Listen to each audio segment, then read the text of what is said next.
everybody, it's a rare Portland snow, so you know what that means? It's time to organize my cables.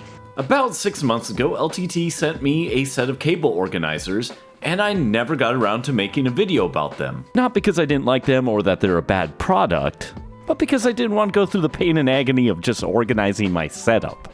And if I know my audience, which I don't, but for the sake of this video, let's pretend that I do, organization is not our strongest point. So I'm going to do the obvious and put the LTT Magnetic Cable Management System, aka the MCM, to the test. LTT was very generous and sent me a complete set of their Magnetic Cable Management Solution, their MCM. And I think that basically means that Luke, Linus, and I are like best friends now, because they once saw my video on the LTT backpack review I made, and in hindsight, I didn't really do a lot of reviewing in that video. I mostly talked about marmots and forest fires. I wish I was joking about that.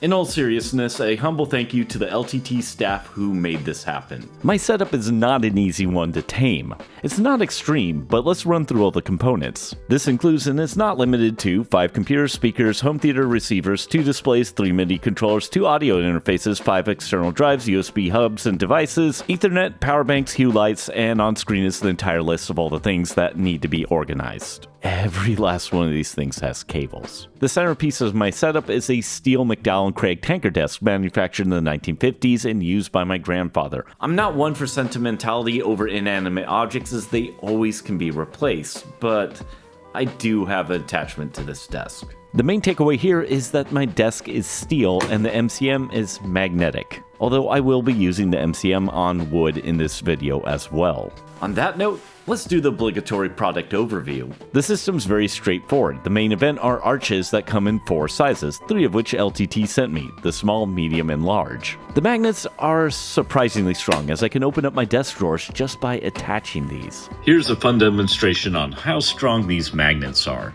So I was trying to line up this shot, and again, let's do that one more time.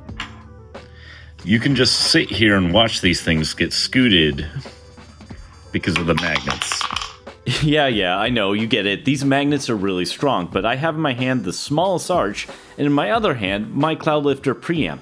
This thing's 11.3 ounces or 320 grams, and it just takes one of these to hold it up. I'm guessing the large ones could hold several pounds. They are strong enough that it can be actually a bit of a pain to pry these off a surface. That is a good thing. The next product on this list are the MCM power bar keys. These things are extremely useful. In fact, I'd go as far as to say that these things are the secret weapon. I can't stress how great these things are. Power bars generally come with some way to be attached with screws. These just simply take advantage of what's already there. With a twisty motion, you can attach your power supply to another surface with magnets. Lastly, LTT sent me a lot of plates, which is less necessary for me unless I was being ultra protective of my desk, which is already showing a few chips of wear and tear to its most recent paint job. These are very useful though if I want to attach these cables to wood, which I'll be doing. My strategy is to consolidate my mess by moving my home theater receiver below my Mac Pro, attach one of my power strips to the bottom of the cheap IKEA stand that it's on, and organize my cables to the best of my ability using only what LTT provided. Let's do it. To give my past self a little bit of credit, I at least made some vague attempts to organize my cables by using cable ties. It helped, but it still was a mess. And with my desk cleared, it was the opportunity for me to do some vacuuming and cleaning. Keeping your space clean is being a grown-ass man.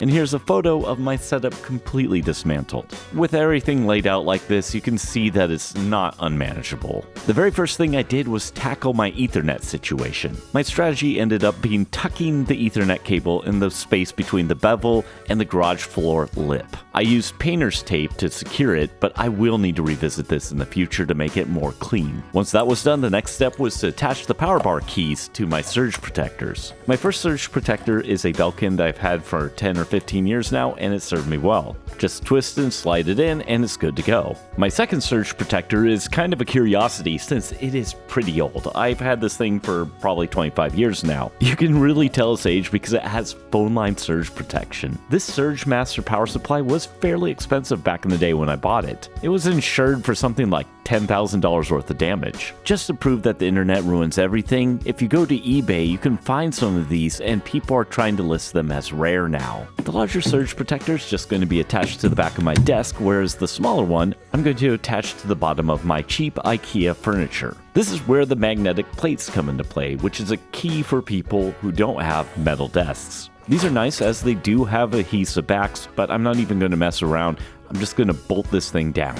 And it's just that easy. Now I can magnetically attach this to the bottom of this stand. The plates, of course, come in different sizes that match the different sizes of arches and the keys. And that is all it takes. Being an idiot, I wanted to see if these things could scratch my desk, and oh boy, can they ever. I figured I could get pretty cute by using felt pads to prevent scratching, but these are just way too thick. If by chance anyone from LTT watches this, I'd like to suggest a product idea, and that is bringing the silicone grips directly to the arches. The felt pad is just so thick that it reduces the magnetism to just about that of a refrigerator magnet. Let's check out my results. I kept my goal realistic, knowing that I'd never be able to hide all my cables as I just have too many things. When viewed from most perspectives, the cable mess is considerably less.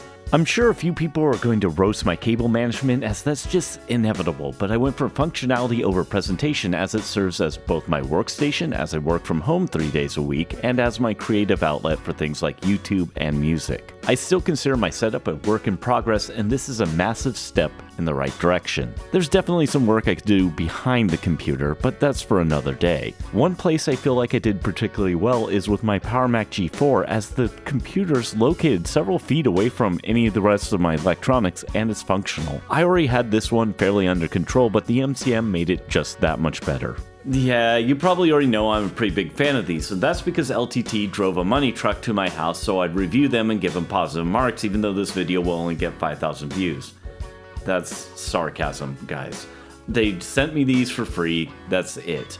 They're kind of expensive, but I will be buying more with my own money for my own projects because it's the best system I've found so far.